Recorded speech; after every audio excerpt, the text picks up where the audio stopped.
Jadi menahan makan, minum, jima. Yang penting ini yang sudah berkeluarga, ya, untuk sementara waktu. Apalagi pengantin baru, ya. Mohon maaf ini ya, untuk di cancel sementara. Sering saling memberikan nasihat, ya. Khawatir keceplosan nanti, ya. Karena kafarahnya besar, ya, dendanya sangat besar. Tidak ada kafarah orang yang melanggar dalam berpuasa ini kecuali satu jima ini, ya. Maka di cancel malam hari. Kalau di malam hari silakan, ya. Uhilla lakum lailatas siyamir rafathu ila nisaikum, kata Allah. Ya, artinya dihalalkan bagi kalian wanita-wanita, istri-istri kalian untuk dicampuri pada malam hari di malam puasa. Hunna libasul lakum wa antum libasul lahum. Ya, artinya istri itu pakaian dan suami juga pakaian. Kemudian dari semua hal yang membatalkan puasa.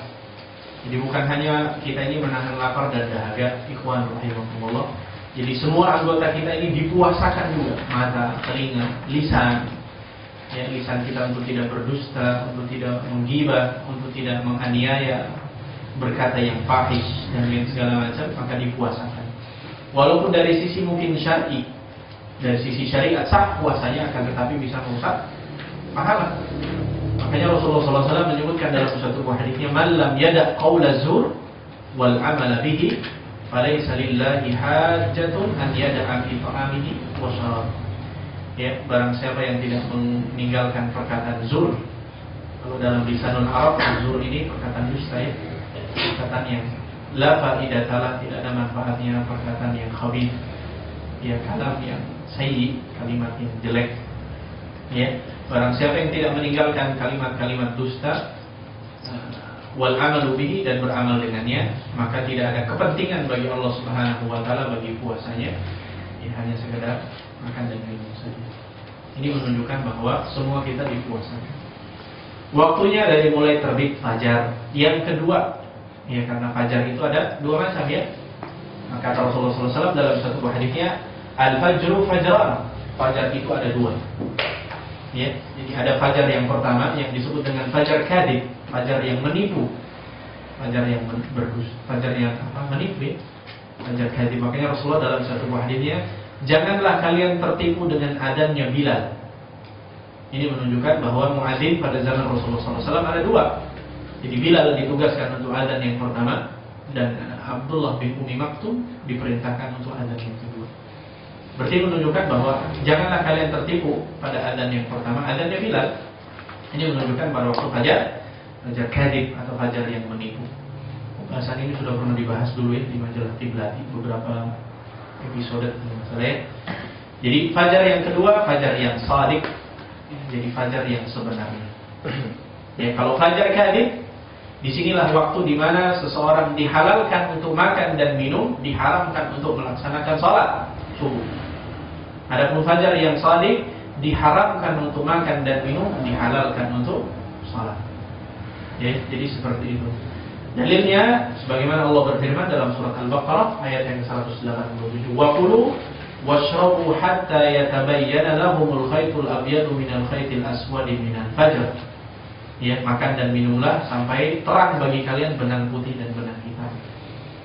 Disebutkan dalam satu buah tafsirnya, jadi dulu kebiasaan para sahabat itu, mereka kalau sahur mengikat tali di kaki, terus makannya sampai kemudian terlihat sinar terang, baru kemudian mereka berhenti. Ya, maka turunlah ayat "Wakulu washrabu hatta yatabayyana lakumul khaytul abyadu minal khaytil aswadi minal fajr." Ya, karena dulu belum ada waktu, ya. Jadi melihat dari keadaan. Itu berkaitan tentang definisi sampai ila ghurubi syams, sampai terbenamnya matahari. Jangan lupa bimbingnya dengan niat. Inilah yang membedakan antara puasa sunnah dengan puasa wajib. Kata Rasulullah SAW dalam hadisnya, "Man lam yubayyitus siyama minal lail fala siyama lah." Barang siapa yang tidak berniat di malam harinya untuk berpuasa esoknya, maka tidak ada puasa bagi dirinya. Ini menunjukkan bahwa niat di dalam rangka melaksanakan puasa wajib itu harus ada sejak malam hari, atau minimal dengan dia bangun, atau memang ketika dia awal masuk Ramadan, ya, ini sudah mewakili. Adapun puasa sunnah, ya, Adapun puasa sunnah, maka dibolehkan seseorang berniat pada waktu siang harinya. Misalkan di antara antum sekarang nih puasa sunnah Kamis, malamnya nggak niat, bangun sholat subuh, dia tidak mengkonsumsi apa-apa, selesai terus berangkat mandi aktivitas ke kantor. Jam 9, jam 10 belum masuk apa-apa ke dalam diri kalian. Niat pada waktu itu saya niat puasa saja. Sah puasanya insya Allah. Ya, sah puasanya. Inilah yang membedakan antara puasa wajib dengan puasa sunnah. Kemudian yang selanjutnya hukum puasa, tadi saya katakan hukumnya adalah ijma bahwa puasa di bulan Ramadan hukumnya wajib sebagaimana dalilnya di dalam surat Al-Baqarah 183. Kemudian hadis dari Abdullah bin Umar diriwayatkan oleh Bukhari dan Muslim, Bunyal Islam ala khamsin, salah satunya wasawmi Ramadan. Ya. Kemudian yang selanjutnya orang yang wajib berpuasa ada beberapa di sini. Yang pertama adalah al-Islam, Islam. Jelas ya? Orang yang kafir, kita punya tetangga bukan muslim, sama ikut-ikutan puasa ya, tidak diterima puasanya sebelum dia masuk Islam.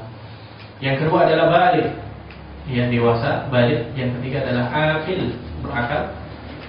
Kemudian yang keempat adalah mampu, ya artinya indahu qudrah, dia memiliki kemampuan. Kemudian yang selanjutnya muqim, dia tinggal, artinya tidak dalam mengadakan perjalanan. Ya, kemudian sehat dan tidak ada penghalang untuk melaksanakan puasa. Ya, ini wajib termasuk juga syarat ya, syarat sahnya puasa. Kemudian yang selanjutnya di situ disebutkan fadail, beberapa faedah berpuasa. Yang pertama adalah untuk mencapai derajat takwa. Sebagaimana Allah berfirman, maka barang siapa di antara kita lulus nanti, ikhwan rahimakumullah, di dalam universitas Ramadaniyah nanti, maka wajar Allah Subhanahu wa taala memberikan predikat kita termasuk orang-orang yang muttaqi, la'allakum tattaqun. Karena takwa ini salah satu investasi terbesar. Kata Allah Subhanahu wa taala, fatazawwadu fa inna khairaz zadi taqwa. Inna akramakum indallahi atqakum. Jadi kita ini di hari kiamat nanti nggak akan dilihat dari finansial, dari wajah kita, dari semuanya. Tetapi Allah akan melihat, walakin yanzuru ila qulubikum wa a'malikum. Dan tetapi Allah akan melihat hati kita dan amal kita semua.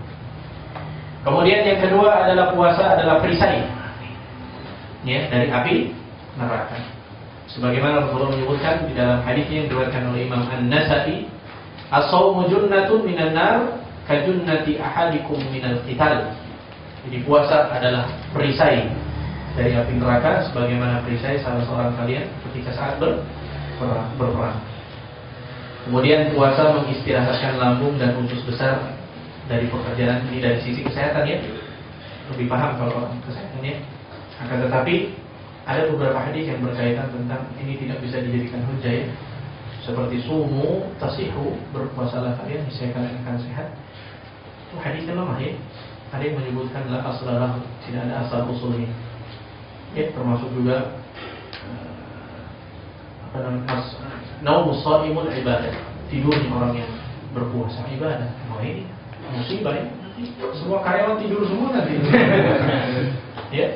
Dengan dalil demikian tidurnya orang yang berpuasa ibadah. Padahal bulan Ramadan adalah bulan bersungguh-sungguh ya untuk kemudian mencari amal, bukan bulan banyak tidur. Bahkan Syekh Al-Albani menyebutkan hadisnya maudhu, hadisnya palsu. Kemudian yang keempat, puasa mendidik jiwa untuk membiasakan berbuat kebaikan dan disiplin, taat, sabar, ikhlas dan tekad yang kuat. Kemudian seorang yang berpuasa merasakan persamaan dengan saudara-saudara yang berpuasa. Artinya untuk kita merasakan juga ya kaum muslimin ya, bagaimana rasanya lapar gitu ya, bagaimana rasanya haus. Kemudian yang keenam, orang yang berpuasa merasakan lapar ya, dan membutuhkan dan bersedekah kepada kaum fakir. Melatih sifat jujur dan amanah, ini penting ya. Karena puasa ini adalah dikategorikan termasuk ibadah sirriyah, ibadah yang rahasia. La ya'lamu ahadun illa bainana wa bainallah. Tidak ada orang yang mengetahui kecuali antara kita yang melaksanakan dengan Allah Subhanahu wa taala. Al-Imam Al-Qurtubi rahimahullahu taala pernah beliau menjelaskan dalam satu buah perpanjangan hadis dari hadis qudsi dengan mengatakan kullu amal ibni adam lahu. Setiap amalan cucu Adam itu kembali kepada dirinya. Ya, dalam potongan hadisnya illa shiyam kecuali puasa. Kata Allah Subhanahu wa taala, fa innahu li wa ana ajzi bihi.